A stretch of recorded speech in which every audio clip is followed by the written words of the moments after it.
you get a chance to kind of get out there and get around. And yeah, absolutely. Chad and I, we stayed at this resort north of Michigan City, but it wasn't like a fancy resort or anything like that, but it was just, where all the boats and everything, everybody. And oh my God, we had the best time. Oh my God, yeah, because it's almost like. It wouldn't even. There's so much, and that's why I think I fight so hard, because you discover more.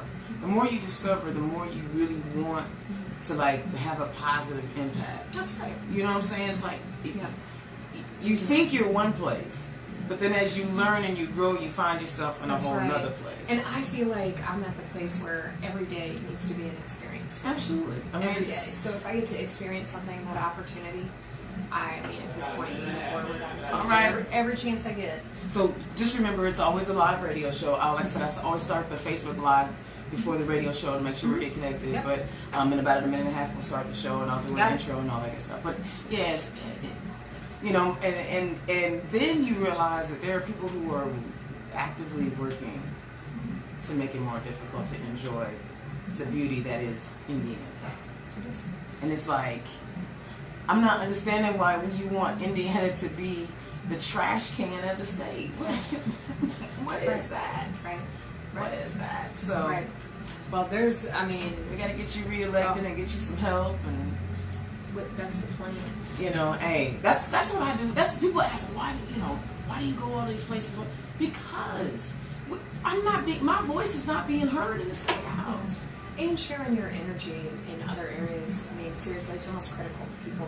They need that. They want that, and it really is wonderful if that's a gift that you have, to fire people up and get them excited just about being a human being. Girl, having a big mouth has done me a good. It's one good thing, one good solid. Right. Well, you know what? It really is. It's a great way to help. A lot of people just absolutely love you for that. Oh, thank you. I know, but it's fun. So you're doing something that I want to do, which is be an elected official. So I'm sitting around going, Karlee Macer, and then to get to sit and to have dinner with you and chat and talk and to chat with y'all. That was like, okay, being an elected official 101, sitting down, having a conversation. A lot of people don't get that, and I wish everybody could get that. That's why I do the show. So we about ready, boss? Yeah. All right. That's why I like doing this, so people can the gift that I get of having drinks with you or dinner with you. To realize that we're all in this together. That's right. We are. We're all in this together, man. Well, and I absolutely love that. I love being approachable outside of something like you. I love that people are making. Yeah, to say hey. I had a buddy that was telling me that somebody on Hendricks County got excited about knowing that he knew me. I said, no, don't you let them do that. You let them, let them know that I'm just a regular girl. I'm a chick that's gonna screw up at any given time. So let's not set these expectations so high. I'm just a chick.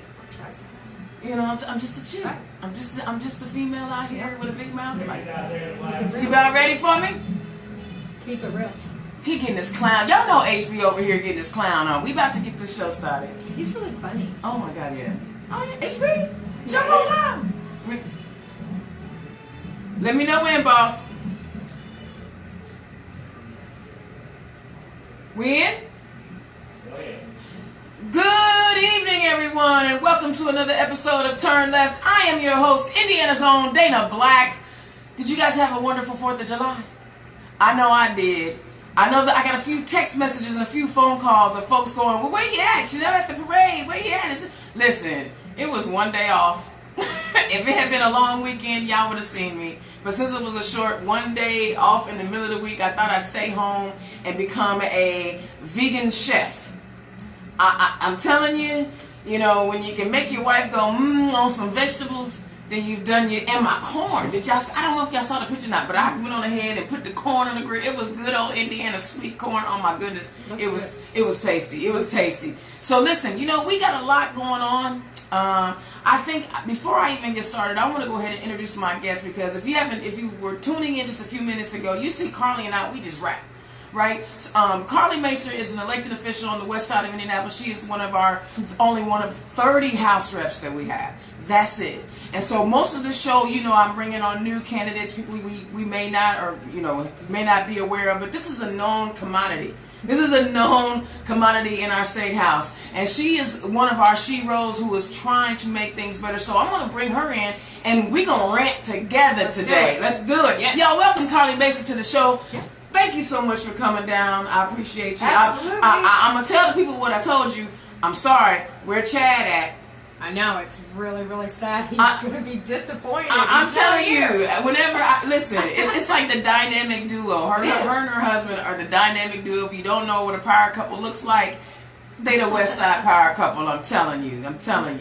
So how are things going? How's your summer been so far? I know you're going to be starting to ramp up for campaigning soon. That's right. Things have been going very, very well. We've been doing some great things on the West Side, but as far as getting some rest and doing my other job and getting my campaign all geared up, it really has been it's been a great summer so far, and I couldn't be more thankful. I needed it. That's what's up. Well, there's enough to get you going around here. Oh, it is. I'm fired up. You know, I want to take you back a little bit and talk about some what's happened on the West Side that has been, essentially a travesty, and a lot of the companies deciding to jump ship and go to Mexico and of course, 45 said he had the capability of saving those jobs. So tell me some of the initiatives. I know that we've talked about some things, and you may not be able to tell me everything, but talk about some of the things that you guys are working on the West Side to try to help revamp and build that economy back up over there. Absolutely. Well, I can tell you, I work with a great group of people. We've been working together seriously for a couple of decades. Okay. And a few years ago, 3 years ago, we as a community and a few great leaders got together and started a CDC, a Community and Economic Development Corporation called Indie Gateway. Indie Gateway. And so Indie Gateway is doing incredible things. We have, of course, the focus of community development, economic development surrounding the airport area. Okay. And I grew up off Washington Street, Livingston, Washington, so my heart's there. I've had a focus of that corridor, and it feels really good to now have some of the money. We worked really hard to keep the TIF from the airport. The bonds had been paid off to focus on the west side of Indianapolis, where the taxpayers on the west side have been putting in the money to make sure it stays on the west side. So we've done some good work working with the city to be able to focus on that corridor plan and the neighborhoods and the communities and businesses around the airport, all the great things that are happening there and in Speedway. It's like sandwiched right in the middle. So some of the great initiatives there. But in regards to some of our employment in Carrier and Rexnord and some of the employees there, it's interesting. I got to say, we've done some good things with the city to be able to provide some incentives, but not a lot of people have picked up on that. And it's really disappointing in the way that, a lot of Carrier workers that I know, as well as certainly plenty of the Rexnord folks are, they're working that 14, 16-hour job and then working at Kohl's on the weekend and blah, blah, blah, blah, blah. I mean, it is nothing. Everyone else has went off to do their things and forget about my people, and it feels exactly like that. And they're working their tail ends off, and it never has shifted in the right direction. We haven't bounced back from it, and we've been through a political nightmare in addition to that. So we were, up there on the top of that, and it just feels like people just went away. It's been 2 years now, and it just feels like sometimes it was yesterday, but we're not doing enough. We're bringing in great jobs to the state of Indiana. They're great jobs if you want to make $12 an hour. But the reality is, for all of us, hardworking people, and the people on the west side, I like to remind people, no, we are not just sitting around. No, most of us have 1, 2, 3 jobs that we're taking care of our families. So we have these opportunities, but are they quality jobs? And so what I'm doing is working with businesses and leaders to work to connect people to good paying jobs so that they live in my community and they work in my community. And I'm excited. I have an interview with the New York Times tomorrow, and I'm doing a follow-up on it. Oh my goodness, girl. I know, but what's so neat about it is it's a follow-up from where the story left off. And I wish it was a better ending. But it's not really a better ending. But we kind of knew, though, didn't we? We knew. I mean, we knew that as much as we may not always like it, a business has every right to go where they choose to go, right? We may not like it, we may not always agree with it, and some of us may be hurt behind it, but it's when you're a business owner, you just like you want to move your family. That's right. You have the right to go where you want to go. Well, regardless of whatever the reason, right. It happens. It happens. And what do we do when we leave our families behind? What is it happens to the community that is left behind? What is it about our schools? Well, and look at the east side. They're still struggling to recover from all the industries on the east. I mean, if you get the east and the west side out, I guess you don't really have anything left. Right. But you know what? There's a lot of hardworking Hoosiers in those areas. Yes, and you know what? Long gone are the days that people don't have a voice on the east side and the west side. Because my girl, Robert Shackelford is on it. We both. You know what? She knows. I know. She's my ride or die. She's one of my very favorite legislators. And we make it a point now. I know that she knows about some of the great things that I'm doing, but long gone are the days when these communities are voiceless. Right. I mean, throwing fits to the very end, and that's what's happening, just building up that community and that voice. If you are worried about your kids playing outside after dark, then you're a part of the problem and a part of the solution. So it can't just be a small group of people. Absolutely. It can't just be some leaders. It has to be a way that we can be inclusive to get everybody involved and make everybody feel a part of it to solve these problems. But that's the difference between when I ran for office and today. The West Side has a voice, a very strong voice. And whether you're at the city level, the state level, or even the federal level, we are a mighty group of people, and we are not. And we're feisty. Ain't we a feisty bunch? I mean, because we are not I mean, don't get me wrong, I do enjoy wearing a tie, but we are not choking ourselves, right? We are not the kind of party that feels like we have to create these rigid boundaries that we have to fall in, and then, oh my God, when somebody falls out of one of those boundaries, like that guy, that attorney general guy, that guy named Curtis Hill. Okay, so, you're an elected official, and you are hearing about the news like the rest of us. The Star scooped somebody, and of course, some of our leadership is more upset about the information becoming public than the actual act. I will always have a problem with that, Mr. Bosma, that you care more about the leak than you do about the women who were accosted. Tell me what you are feeling as an elected official, first of all, and then as a citizen, as someone who's responsible for constituents, about our Attorney General being accused of such things. Well, it's seriously, it's deeply disturbing and disgusting, but it's a reality that I know a little bit about. Oh, wow.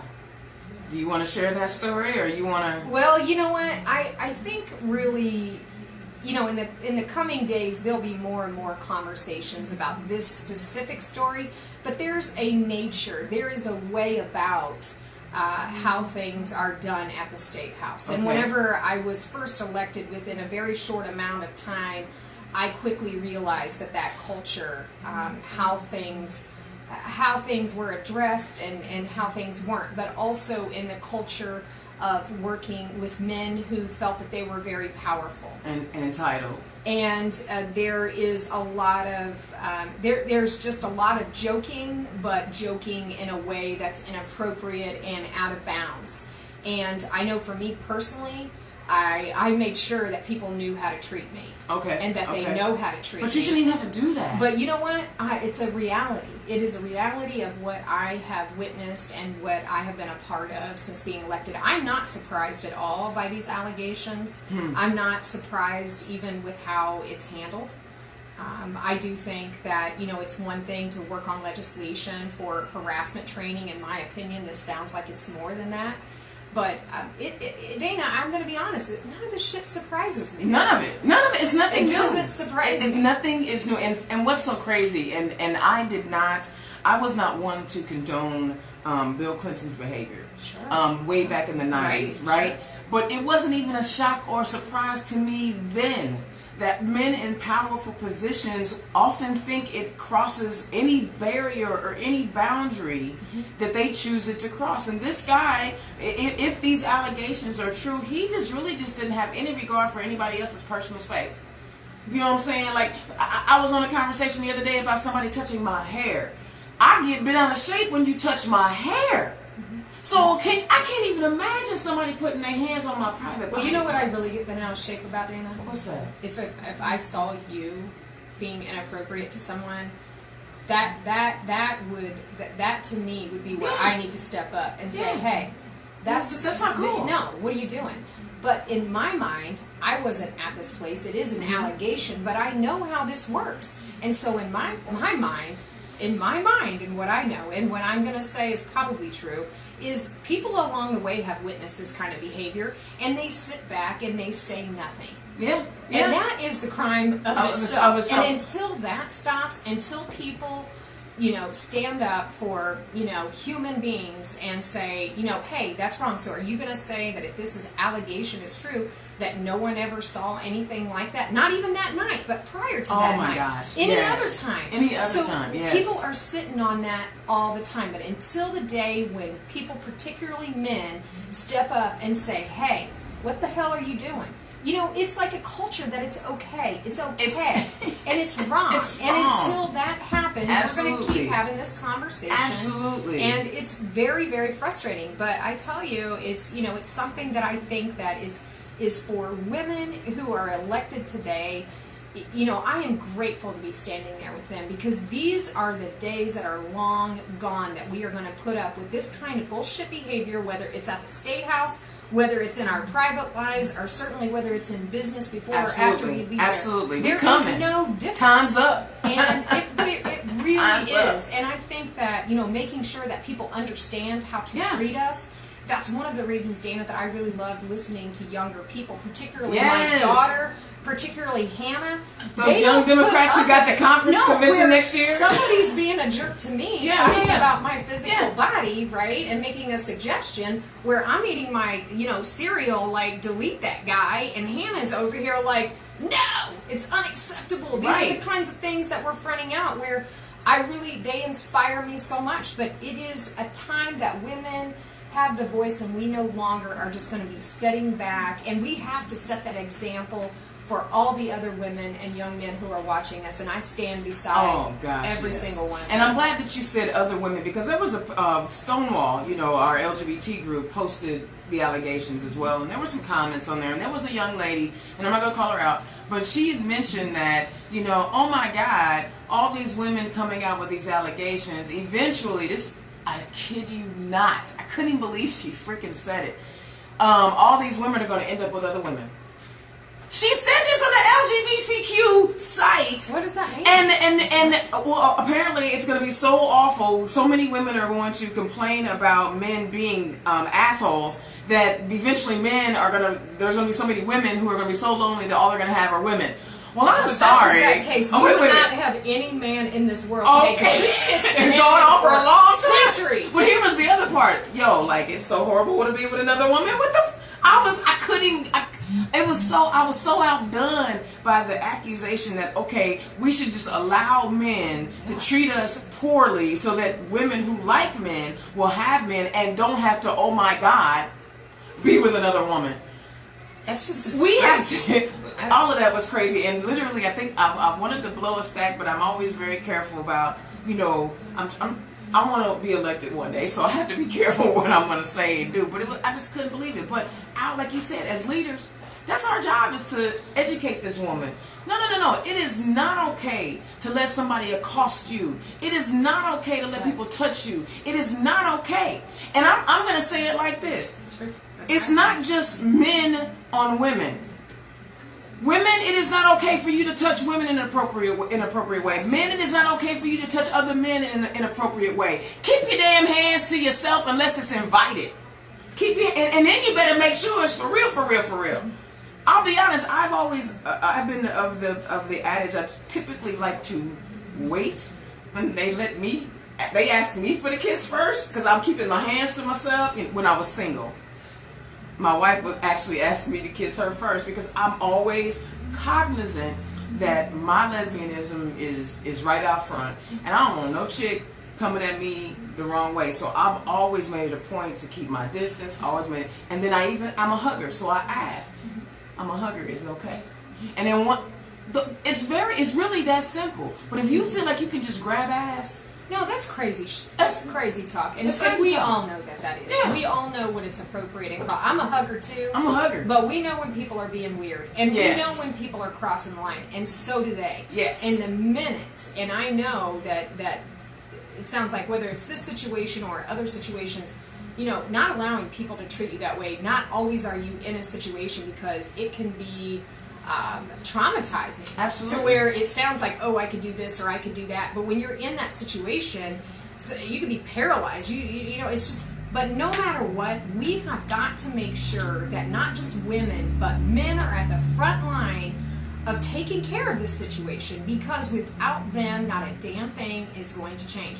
We're going to keep talking about this. Yes. We know when it's wrong. We know when it's wrong. We know when it feels wrong, and the person doing it knows when it's wrong too. And it's all about control. Absolutely. And that's exactly. Well, there's gonna be a rally this Saturday downtown. It's 2:00. It's a rally for the victims of Curtis Hill. Because honestly, the idea that people, I've heard a lot of different things, and I gotta say this one good time. Black folk, it ain't always about black and white. He a creep. He's not. People ain't coming after him because he black. They coming after him because he a creep. Stop acting. You did that with Bill Cosby. He was drugging people and he was molesting people, and y'all was trying to give him a pass. No, this black man is a creep. Now, we've all had uncles and that we've heard about who are black. We just don't want to talk about them in mixed company. But we're not going to give this fool a pass because he black. I'm not doing that. So don't bring that to me about they coming after him because he black. No. He got more votes in the state of Indiana than Donald Trump did. So apparently white folks did not have a problem with Curtis Hill. Curtis Hill's a creep, though. He's a creep. So if you are down with, trying to end this misogyny and end this space of men feeling like it is, or predators. I'm just going to say it like that, because there are women out there who sometimes feel like they can do the same thing. Mm-hmm. So if you are against predators feeling like they can take advantage of people, you should come down to the rally on Saturday. I'm not even sure who's speaking on the rally yet, but it should be a powerful, moving, solidarity type situation for us women, because too many of us have gone through Me Too moments and have been traumatized by what that does, and doggone it, we're not going to beat the victim up and make the victim explain their actions. No, he's just a creep. We just stand right beside him. He's just a creep. We're right there to support the females and the legislators that are dealing with this, and it goes way back. For all the legislators prior to me and anyone else that we're talking about, we stand there because of them. And absolutely. That's not going to change moving forward, and I'm glad to be a part of that. Well, and more women getting elected to office and getting in some of those leadership positions. We got so many women that'll change the culture right there. So let's talk about something that also is kind of near and dear, I think, to you, and that's DCS. Yeah. You speak about young people. In fact, usually when I meet somebody young who wants to get involved, I tell them to go visit Karlee Macer and her crew, because you have this history of cultivating young minds and giving them the opportunity to be in leadership roles with your campaign or any of the other initiatives that you are working on.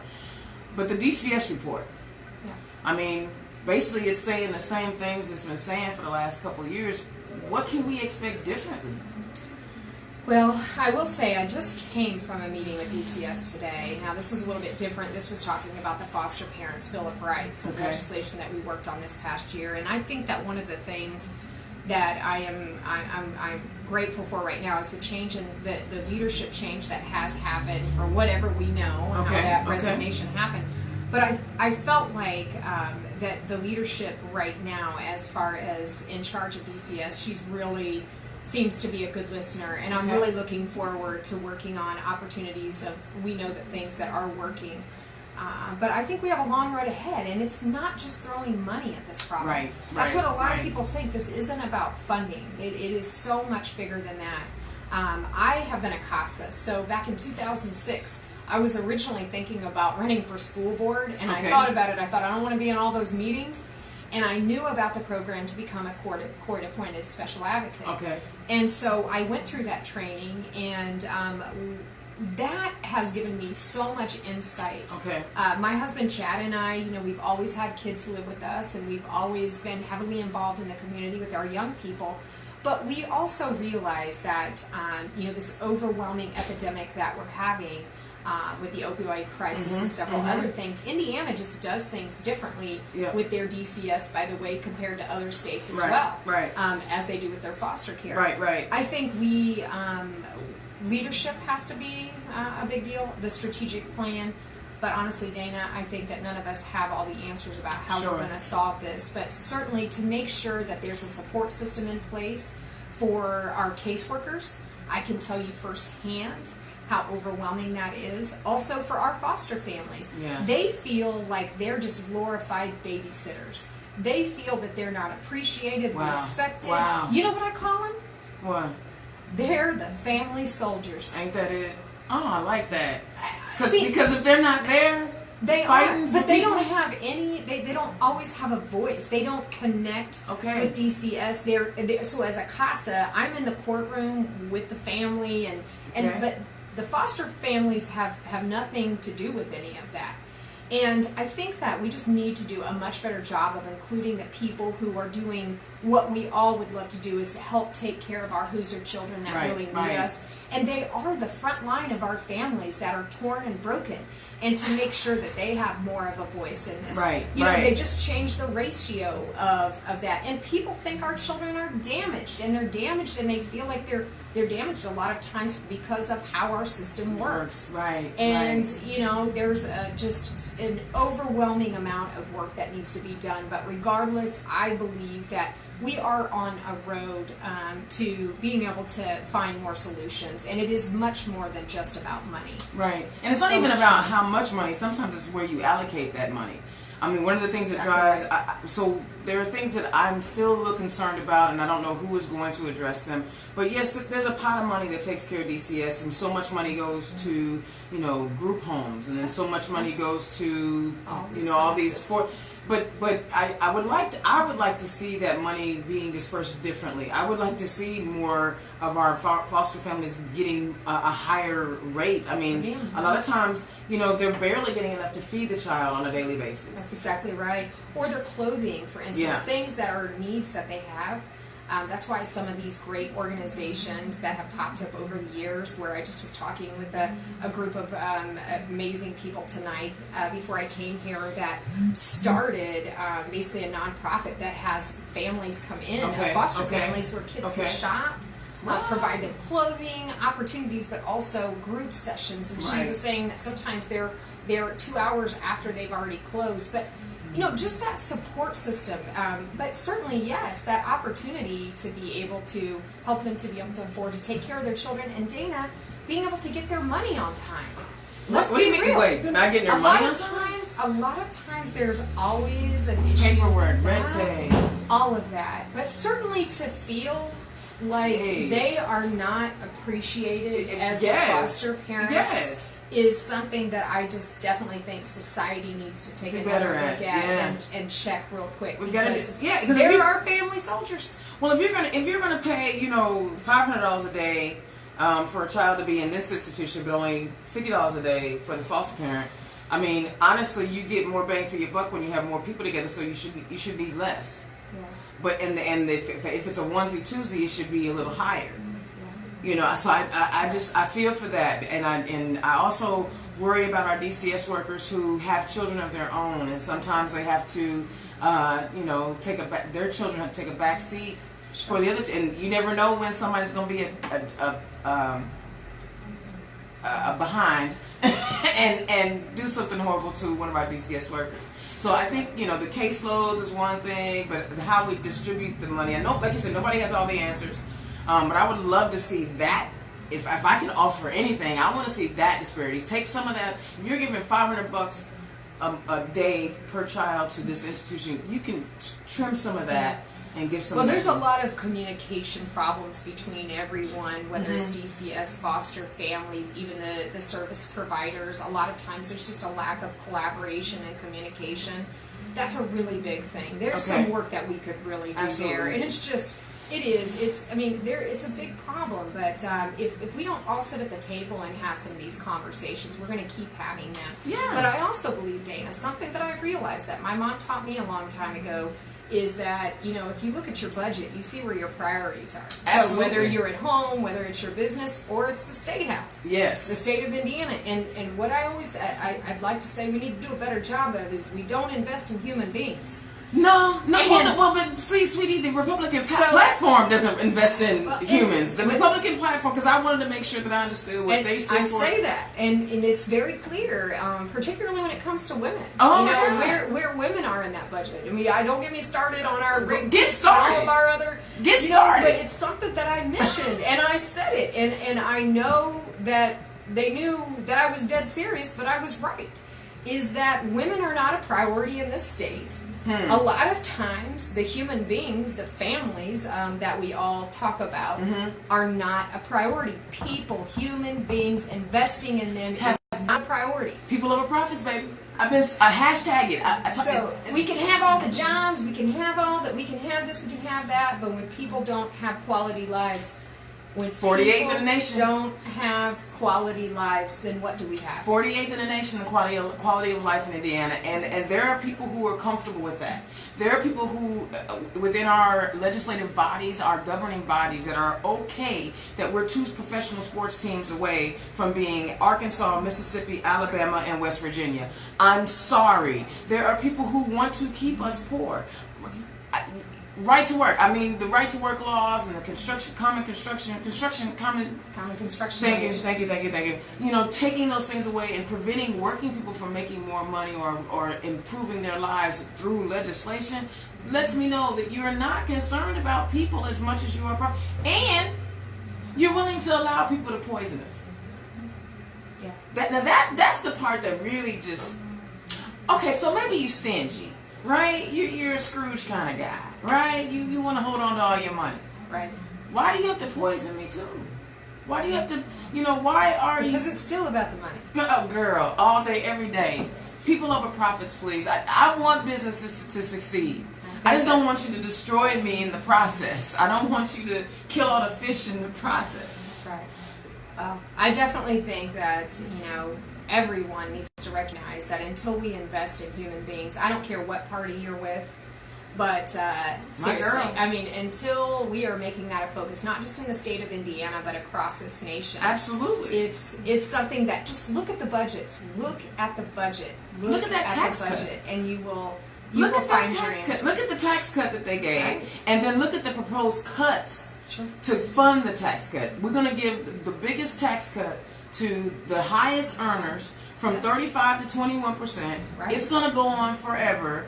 You and I, working class people, it went down 3 points from 35 to 32. Right. It's temporary until 2023. Then they give you the budget to say, well, this is what we have to cut, and it's Medicare, Medicaid, and Social Security. So you're funding these tax cuts to people who can actually afford to pay a little more on the backs of people who are struggling mightily. That's right.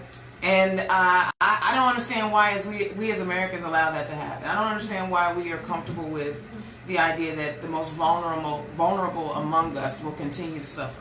That's right. That's why we need you. Well, you know what? That's why I'm here. Dang it. We need you to keep fighting. I mean, so what is it? I mean, you're one of 30. And mind you, how many women are in the house?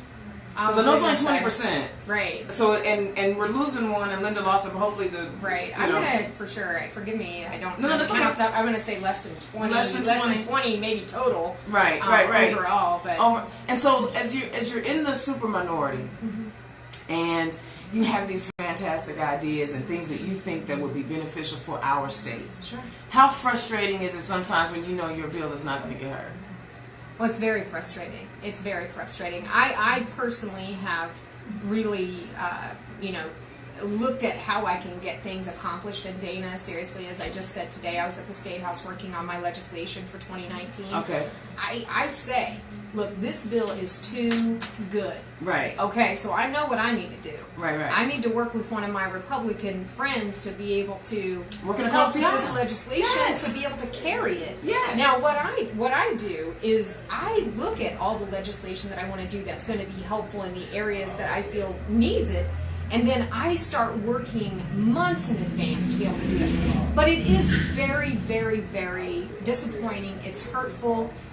It's wrong when you witness that sometimes, and you witness some of the most ridiculous legislation and policies happening when you know better. It's wrong, and it's very hard to stomach sometimes. It's very hard to stomach. And the thing for me is that I have only worked in a supermajority. Dana, this is all I know. I don't know any other way. You don't know balance. I don't know as any a other way. legislator. So I know some of my friends have been a part of the days before then. So for me, fortunately, I've been able to get bills passed. I have to work really hard to do that. Right. But one of the things that I've also recognized, and just being very honest, some really good legislation doesn't have my name in the front that's been passed. Okay. It's how it works is, now you know that's a good bill. You know how this needs to work. And you know what? If that's how I get policy done, I'm all about it. Because it's not always about taking credit for everything. It's about improving the lives of Hoosiers. And if you have to forego your name on the byline, and it doesn't matter at all, because most of the time the people, that doesn't matter at the end of the day. So in addition to that, I would say that I've worked really, really hard on the relationships across the aisle. You know, you always have to start with the things that you agree on. Okay. All of the if you can find things that you agree on with people and to be able to work to create those relationships, that's really important. And because I love business and the workforce and veterans and seniors and public safety, it gives me an opportunity to create some of these relationships. So for me, it's a really big deal to be able to work with some of the chairmen, and I say chairman because we only have one female that's a chairwoman at the State House. But I work with all the chairmen. And that's a Republican woman, right? That is correct. And I think they have and that was just 2 years ago that happened. Even in their own party, they're not elevating women to. No, it's just one. But so for me, I know that I have to spread out my work very thin, be very strategic. But I'm grateful for the opportunities that I do have, Dana. I wouldn't want to be anywhere else than be in the Indiana General Assembly right now. I know this is a difficult time to be elected, and I do ask myself sometimes, how the hell did this happen? Why am I elected at a time like this of all times to be in office? But I got to tell you, I'm glad to be in the fight, and I want to be there, and there's no other place that I would rather be. And if I'm, always working behind the scenes to be able to get things done or be a good voice for Democrats, I want to lead by example, and I want my Republican friends to see that as well. Right. And they have, and because of that, it's not unusual for people to say, all right, Karlee, let's see, I know you probably got something you want done this year. What is it? What is it that I can help you with? That's good. That means you're working across the aisle. That's good. That's what you need. It's not always about compromise. I don't want to confuse that with people. Sometimes people think, oh, you're just being soft. There's things you can never compromise on. Okay. But if I'm talking about the workforce or public safety or some other really great policy ideas that I know are going to help everyone, those are the areas that I can start in. I've got to do what I can to make this state better. I love it. And that's what I do. I love it. Do y'all feel that passion?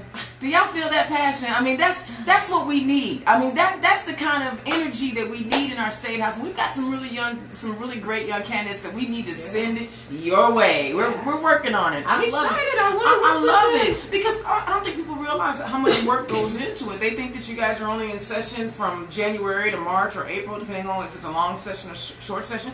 They don't know about the summer sessions, the summer studies, how you come about writing your legislation. It's a whole process. It just doesn't happen overnight. Honestly, Dana, it never stops. It never stops. I might take a very short break, but to be a good policy maker, this session may end, but literally just a few days later, it's time to get back to work. Pretty immediate if you're really going to work hard to create good policies to help people. And so that's pretty much how it starts with me. And I work another job too. Wow. Because we're volunteer citizen. Absolutely. Right? And I have a family, and I volunteer a lot. You know, I work in the community. I do all those things. But you know what? It's time. I have the energy to be able to do it. I know that my personality and my skill set and the work that I've been able to do on the west side of Indianapolis, I would love to mimic that around the city of Indianapolis. I would love to mimic that around the state. We know somebody that resides up on the 25th floor. He's a homie of ours. You know what I'm saying? You might be able to work some things out. Yeah, absolutely. I think this is great, though. I mean, and not only are you doing these things with a high energy level, you're bringing young people along with you. And I think that one of the things that drives me crazy, and it happens in our party just like it happens in every party, There are people who hold on to their seats forever. And I don't mind you becoming reelected. I don't have an issue with that. But are you mentoring?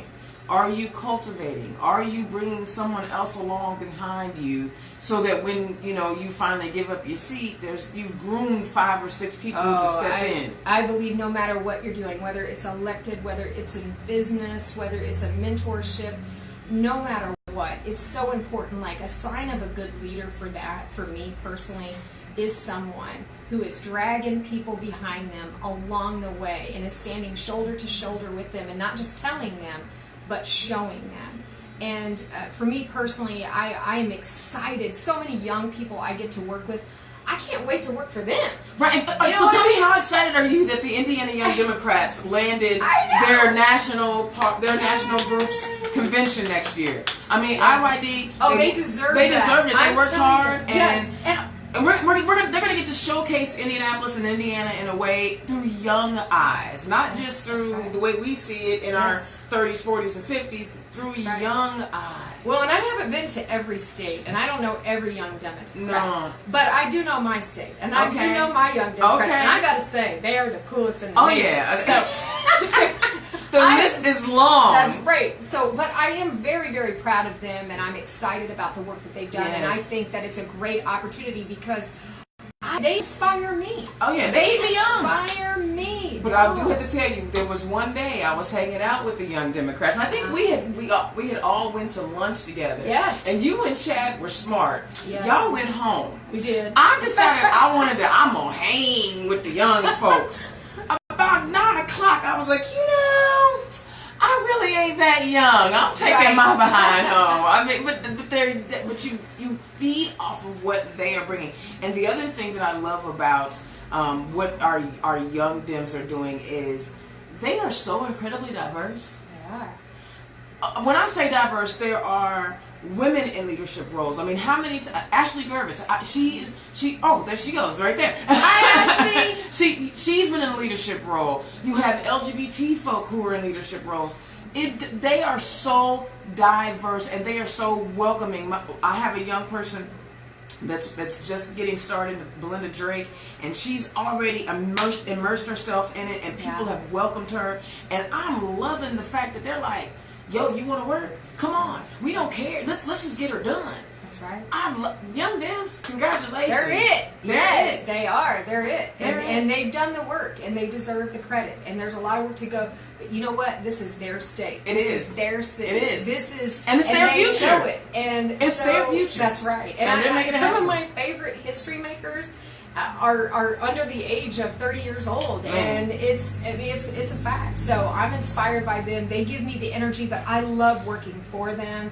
I love working with them, and I just can't imagine doing this work without them. And then I see how many of them are now running for office who come out of the IYDs. You know, Derek Camp is the president of the Indiana Democrat, Indiana Young Democrats, and he's also running for Senate in District 31 against Jim Merritt. And I'm going to work for you, bruh. Because enough of that guy, because he's so impactful in our community. I just think about all the things Jim Merritt has done for us. Not. I'm just saying. So yes, it's just a lot of good stuff coming from the young folks. All right, let's just go and be bold. I don't usually talk about national stuff. I stay out of that. I mean, because I like for us to focus on 92 counties, but it's very rare that I don't get to have as many elected officials on as I'd like, and being in that position gives you a unique view of things. So, tell me, what did you think about the 7 Republican senators that went to go visit Russia on the 4th of July? Why would anyone think that was a good idea? I don't know. I really, seriously, but with great disappointment. No, for real. I mean, when you talk about the security of our company, our country, let alone our elections and those really, really important things, let's be real. Why would you do that? Why would you do that? And what business do you have to discuss? And was it over the 4th of July, the Independence Day of this country? And it was a secret. And I don't know. I don't know why, as an elected leader, not saying that we don't have conversations with Russia that would be legit, but I just don't. It sounds weird because it is weird. It is weird. And it's weird. It's really weird. It's weird. Putin. don't interfere in our elections anymore. How do you think that's going to go? Yeah. Oh, sure. You think he's going to say, right. Of course not, he's denying it. And well, the fact that they even talked about Trump, the I'm sorry. and said, please don't mess with our elections. Please. Like, don't. I mean, that it just sounds crazy. Well, first of all, you put us in a position of weakness. Because basically what you're saying is, we know that you're doing something, but we have no mechanism to stop you. We showed signs of weakness in that moment by sending these people over to go talk to Russia about their misbehavior and then asking them politely to not do it anymore. Basically, you're saying, I know you screwing with my stuff, but I ain't really smart enough to figure out how to do it and how to undo it, so I'm just going to ask you nicely. Right. And they're still there. And they're still there. Over the 4th of July weekend. And they're still there. But y'all got a problem with Kaepernick kneeling to talk about police brutality, and somehow that's disrespectful. Yeah. Right. Somehow that's disrespectful. Right. I when I saw that they were over there over the 4th of July holiday, I thought, can you imagine if Barack Obama, that black dude, had actually sent like people over? They would have been like, see, he working for Kenyan. I mean, they would have just lost their collective minds. But you know what? It just feels like people don't even flinch at some of this stuff anymore. Why? I mean, because it just is overwhelming sometimes at what we learn on a daily or weekly basis. But you know what? I am fired up because listen, you know, sometimes in life you gotta graze that bottom, or you gotta hit it hard. Yeah. And I really feel like not just in the state of Indiana, but across this nation, we're grazing that bottom. And to me, it gives me great excitement. It gets me up first thing in the morning. Come on. It gets me fired up because you know what? It's doing the work while people are running their mouth, while they're talking this stuff. But I believe in this country. I believe in the people. And I certainly believe that this is creating conversations of true healing and moving forward. And yes, everything isn't going to be solved. Yes, everything isn't going to be great. But out of this terrible time in history, we are going to be able to rise together and rise strong. And I truly do believe that. And one of the great reasons that gives me so much hope is the young people that I get to spend time with. And the incredible talent that they have, not just with their education, but human rights. And what they will and will not stand for. Absolutely. And so for that, it's like, you know what? It gives me so much energy. I'll get up every day and work my tail end off. And see, this is how I look at it, just to piggyback off of that. It's like, we went through a Revolutionary War. We went through a Civil War. We went through forced internment camps and reservations and chattel slavery. We've been through Reconstruction. We've been through all of these things. The greatest generation. We've been through Depression. We've gone through all of these things to turn our country over to an orange dude that wants to tear it down. Now, there are people saying, okay, you got us this good time. All right, I'm fooled. But they are rising up in a way that I've never seen before. There are still that loud 30%. It's only 30%. That's right. I mean, okay, maybe what we should start saying is the 70% of the country that doesn't agree with him. Maybe that'll sound better to people. Instead of just focusing on the 30%, we talk about, well, 70% of Americans really don't like this dude. Half of Americans believe that he's a racist. Half? That's a lot of people. But the bottom line is, we did not go through all these sacrifices. And I sure as heck don't want to keep hearing stories about Emmett Till and Medgar Evers and Martin Luther King, only to see my country go backwards. That's right. To go backwards. Right. Harvey Milks of the world, to see us go backwards. That's right. You know what I'm saying? I'm over it. The Harriet Tubmans of the world, the Sojourner Truths of the world, for us to go backwards. The Eleanor Roosevelts, for us to go backwards. Right. We've got too much at stake and way too much invested in what this thing is. You got that right. And I tell you what, it shouldn't take a disaster, a natural disaster, something terrible to bring this country together and bring our neighbors together and our friends together to sit at the table to figure out what we agree on, and then to work on the things that we don't, and not divide us, and not break us apart. Is it just one damn phone call away from some terrible phone call for you to have to say what really matters? Let's not let politics or people divide us in that way, and it's us to say stop it. Right? Stop it. Stop the crap. And what I do, I love to tell people. Did you put your hand on your head? I did.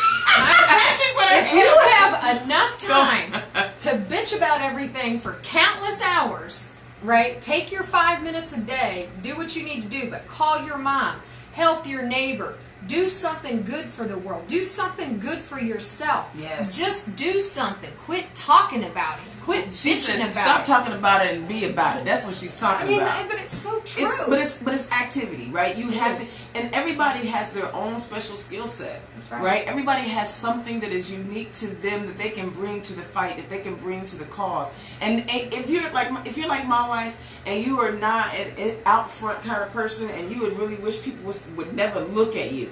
But my wife has contributed to the welfare and the well-being of so many people that you can't even imagine. You know, you can't even imagine how many lives my wife has touched, and most people don't even know her name unless I tell it. You know what I'm saying? Most people don't know what she does behind the scenes, and that's what we're talking about. Not everything is about politics. Not everything is about... We can't let that happen. Just like the voices on the West Side. Long gone are the days for people to do whatever the hell they want to my community. And nobody talk about it. You know what? Now that we have assembled ourselves, Republicans, Democrats, independents, business leaders, community activists, no. You know what? Now our voices are together. And you know what? Nobody can take that from us. Absolutely. 70%. And that's exactly what needs to happen and what will. But Dana, we have to be the examples. Yes, we do. We've got to keep leading. And I know for me, sometimes I feel like the world is on my shoulders on occasion. But you know what?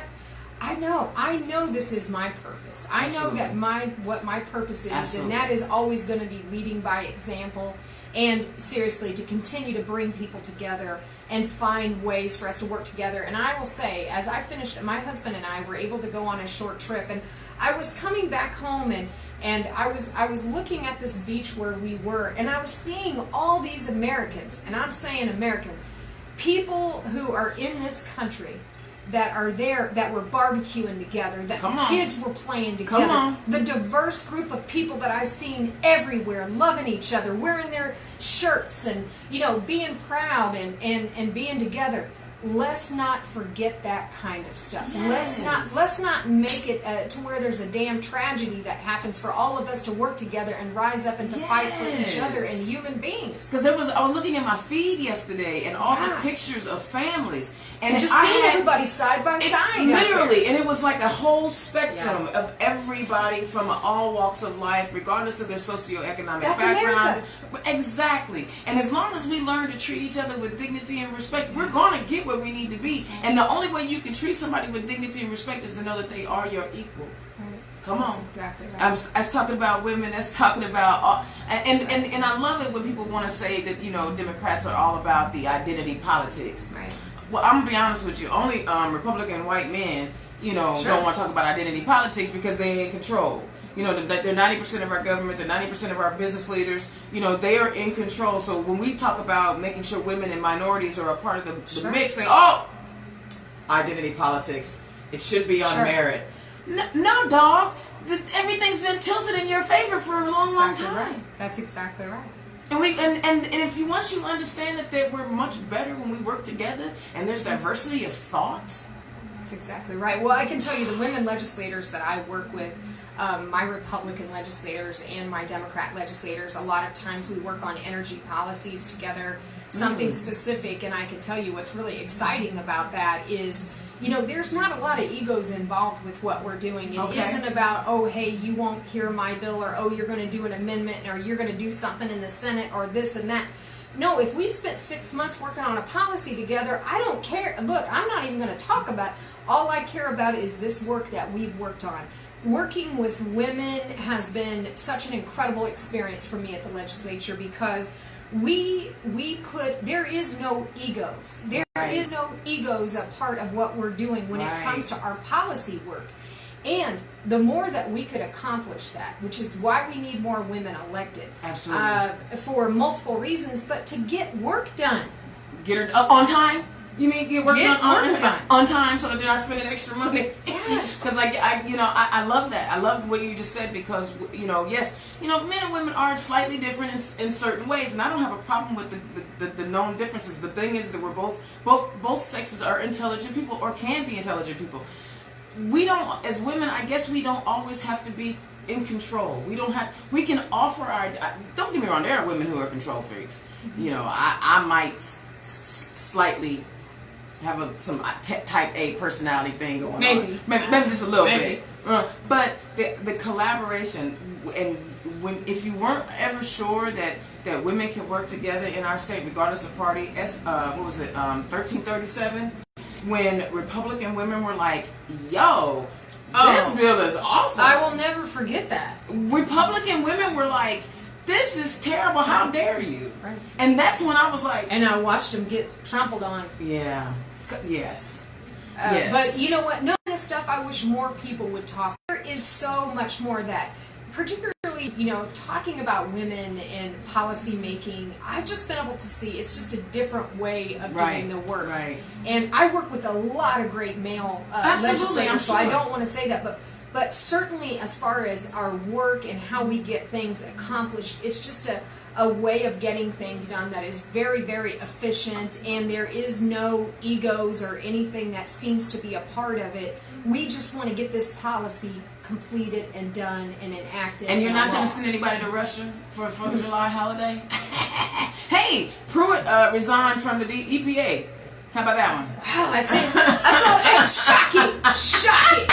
I said he ran out of money for pens, because you know he was buying $15 pens. Yeah, this dude, why would you put anybody in place who sued or I'm going to put you in charge of my organization after you've sued it 11 times? Well, I mean, it was just the craziest thing that I think that anyone who has any sense about anything would have known that this was going to be really, really bad from the very beginning. Like that dude that you know you shouldn't date. You know you shouldn't go out to dinner with him, and you go anyway. And you know what? It's so sad that we all knew it and couldn't really do anything about it. And nobody really wanted this to happen. Nobody wanted him not only to try to destroy the EPA. Absolutely. And what damage could and has happened just in that time. But it's not funny. No, it's not. At the end of the day, it's just he's not dismantled funny. quite a few regulations. He's you know, while he's, you know, we talk about tragic. We talk about the tax money that he's just blown like it was his own personal kitty, which is disgusting. All politicians are not like that. I promise you. No, not everybody is schneisty and, you know, taking money and doing wrong things. Not everybody's it's not like that. But people like that give the public and the perception that this is how all politicians act and how they lead their lives, and that's a poor representation, and that's not a public servant. He was awful. He was never a public servant. He was a self-servant. Yes. That's what he was. But Dana, it was like that from the very beginning. Exactly. But so I'm glad he's gone, and hopefully some of the things that he dismantled as far as because you know his whole goal was just to deregulate everything. You know, you can dump whatever you want in the oceans. You can drill wherever you want to drill. You can, you know, blow whatever you want in the air. It doesn't matter if you breathe in it or not. I mean, there are so many different things that he wanted. You know, the laxness and again. Well, if people within the own office were overwhelmed with the terrible policy changes that were happening, where the morale of the office is so low. Yeah. You know when people are on your team that don't even believe in what you're doing, and we're talking about our friends in the Republican Party that obviously doesn't believe in Mother Earth from way back in the day, common good sense. That's a big problem. Absolutely. So we've got a big cleaning up mess to do, and it's going to take a long time. But daggone it, I'm glad he's gone. Well, yeah, I'm glad he's gone, and hopefully we can fix some things within our 92 counties. Hopefully somebody will try to work to overturn that SB 309. That one really gets my goat. Okay, we'll have a few more minutes. I know you're just getting your campaign started. That's right. Do you have any fundraisers coming up? I do. Okay, I have a fundraiser coming up just a couple of weeks. So it is on the 19th, which is July 19th? That's correct. Okay, and we are doing it over at the Sarah Fisher Go-Kart Racing. And of course, we're going to have just not only a lot of fun, but I really want to provide an opportunity to enjoy people who have supported me, particularly a lot of our young people. Look, your support is more to me than anything, including money.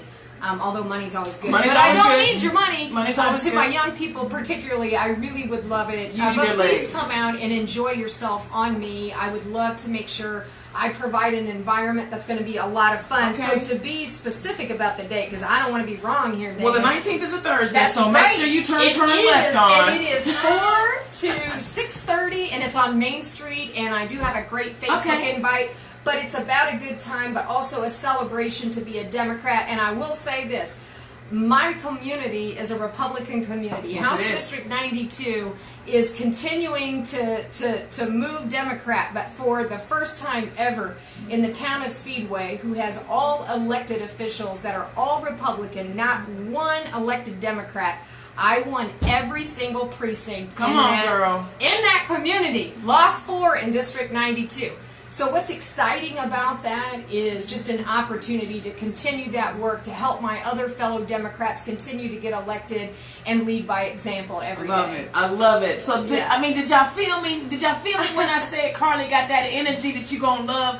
She's one of my favorite people. Forget, I being an appreciate elected that. official. Her and Chad, I enjoy whenever I get a chance to spend time with them because they're coming with positive energy. They're all about the positive. We recognize there's a lot of crap going on, but how you address that crap is what's most important. Here she does it with style, grace, humor, and she'll cuss you out. That's what I'm just loving. She'll mess around. She'll mess around and get in your grip too. So listen, hey, Indiana's own Dana Black. We are always trying to bring you some good information. First of all, I want to say please visit RadioNext.tv. We have sponsorship packages. It takes money. And here I am asking for money. I'm not running for, but we want to keep this thing on the air. We want to make sure that we are offering you guys the information that you need and bringing the guests in that you want to hear from. So visit RadioNext.tv. There's a space for you to sign up to be a sponsor. And it doesn't have to just be for Turn Left. It can be for the whole radio station because it's all community all the time. Like I said, we have a veteran show. We have a domestic violence show. There's all kinds of conversations that are happening on Radio Next, all community, all the time. I love what Jumbo Love is doing. I love the fire and the passion that he has about giving back to the community. Remember I said everybody has a skill set. When I came to him in 2017 after losing an election, he was like, hey, I was thinking about maybe, a gay show. And I was like, dog, I don't know how much conversation I'm going to have for you for a gay show, but you want to talk politics? And he was like, do your thing. And he put me on and gave me a platform. Thank you. He gave me a platform. And that's all I'm saying is that thanks you. everybody has an opportunity to do what they do the best way they can. And I try to bring you the Karlee Macers of the world. Yay! So, Thank next you, week Dana. we're going to bring in We all John love you. Hurley. And Yes. I love my man. He's from Southern Indiana. I do and too. we got Amy from up in Carmel. So we're going to have a couple of folks in here chatting. Great. Y'all going to love John Hurley. I promise you Yes, are. And you're going to fall in love with his accent and his belt buckle. All right. Indiana's own Dana Black. Thank you for watching Turn Left. I will catch you guys next week. That's right. Have a good one. All right. And they cheering and everything.